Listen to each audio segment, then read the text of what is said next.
नमस्कार मित्रांनो, सगळ्यांना एकच प्रश्न पडलाय की भाई तू अचानकच टकलं का केलं.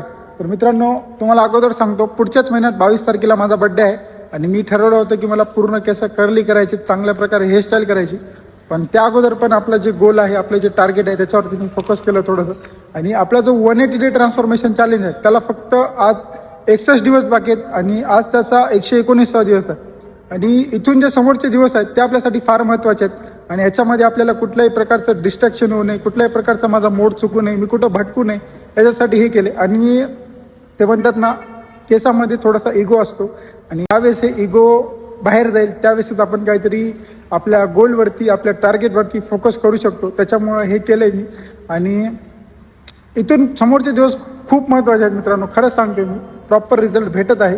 त्याच्यामुळं हे केलं आहे. तर केस आज न उद्या येतील, पण आपलं जे गोल आहे ते जर मी आत्ता मागे हटलो तर जिंदगीत मी तोंड दाखवायच्या लायकीचा स्वतःला पण मी तोंड दाखवू शकत नाही. त्याच्यामुळं आणि आता मी ज्यावेळेस पण आरशात बघेल, हे मी व्हिडिओ काढतो नाही तर मला स्वतःला बघायला पण लाज वाटत आहे आणि असं वाटत आहे की भाई खरंच तुला स्वतःला आता बदलायचंच आहे, तुला चेंज करावंच लागणार आहे.